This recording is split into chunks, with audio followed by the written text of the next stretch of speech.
In this episode, we're going to discuss how to handle trailing liabilities in the sale of a business. Now, liabilities or trailing liabilities are really broken down into two categories, known and unknown. So if you're a buyer or a seller looking to purchase or sell a business that has trailing liabilities, stick around. I think you'll find this episode fairly helpful.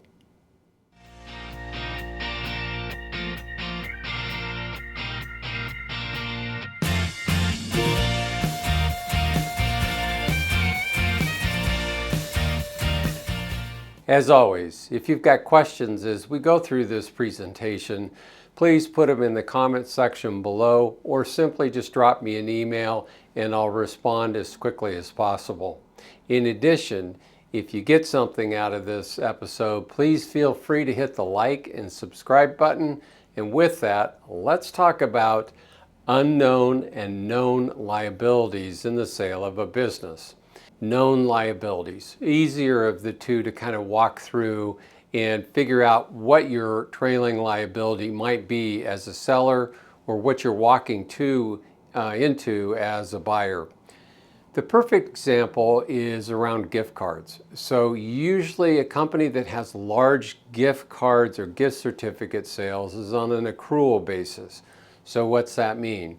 Well, it basically means that the sale of gift cards or gift certificates aren't recognized as revenue to the company until they're actually redeemed or used for products or services.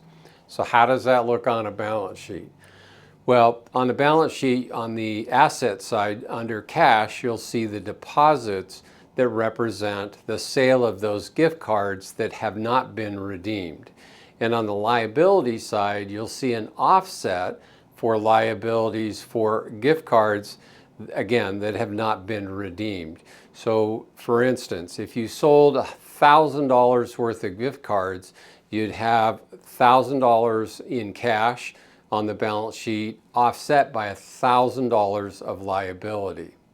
Now, so what's the big deal? Pretty straightforward.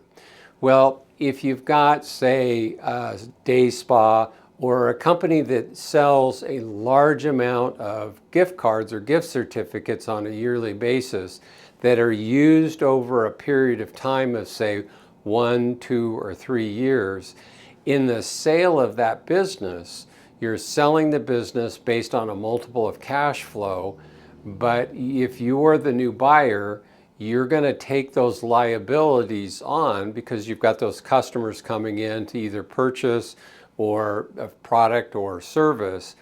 And if you're the seller, you've got to offset that with dollars and or some form of offset against a seller note for those liabilities.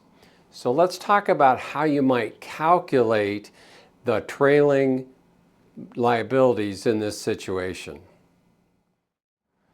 Calculate the trailing liability with regards to gift sales or gift certificates, historical data out of the accounting system is going to be really crucial for this.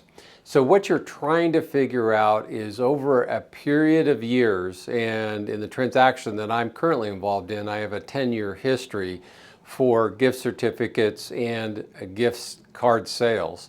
So it makes it really easy to start to sit down and calculate the redemption rate of those gift certificates. Now, what I found in this situation is those gift certificates have, let's go back to that example of $1,000 worth of sales.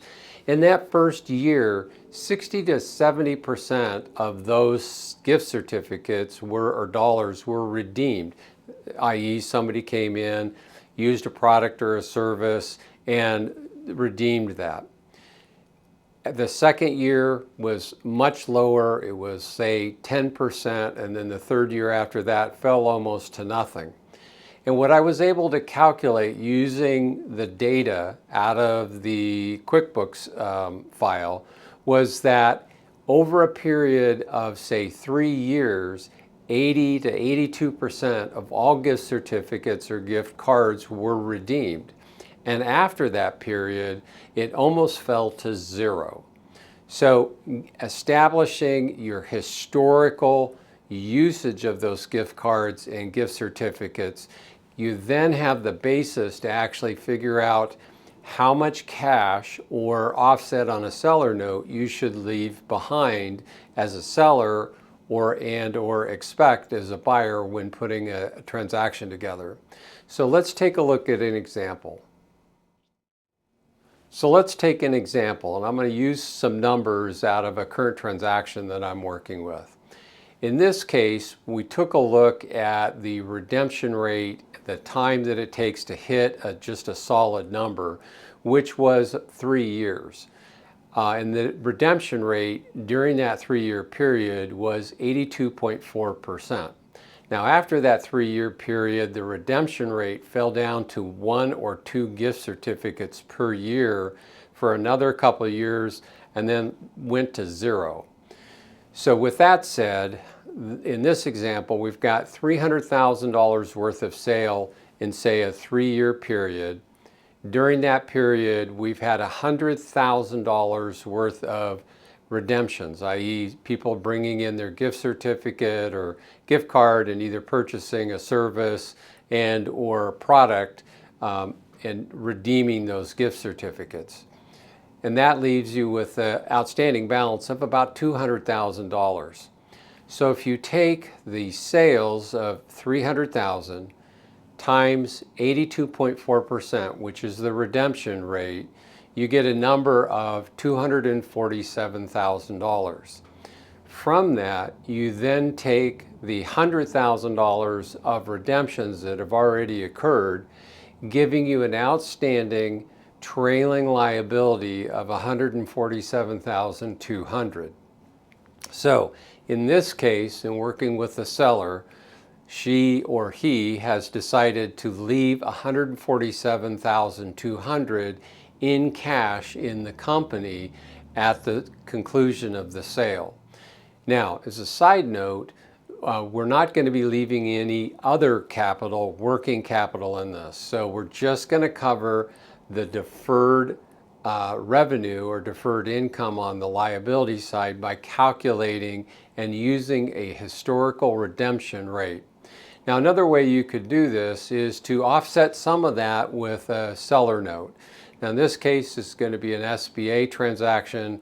There'll be no seller note, so hence the $147,200 being left in cash at closing for the new owner. Now, the new owner is going to assume the liabilities off the balance sheet of the deferred income for the sale of gift cards. Unknown liabilities. Unlike known liabilities, where you can take a look at a balance sheet and usually figure out what your liabilities are over a period of time, an unknown liability is just that, it's unknown. So let's think about the trades for a second, where you've got plumbing, electrical, HVAC, roofing, and construction in general. And they may offer, depending on the product and services offered, a limited liability. Now, it may be over material, it may be over material and labor. So you need to kind of go through and figure out, if you were, say, a roofing company and you offered a 5-year total warranty on the roof that it wouldn't fail, what's that look like? Now, if you're a roofing company, you probably have a limited or a full guarantee on the product from the roofing manufacturer. So that would offset, obviously, some of that liability, as long as it's transferable to the new owner. So when you're looking at this, you need to ask a lot of questions. What's the time frame of the warranty? What's included in that warranty?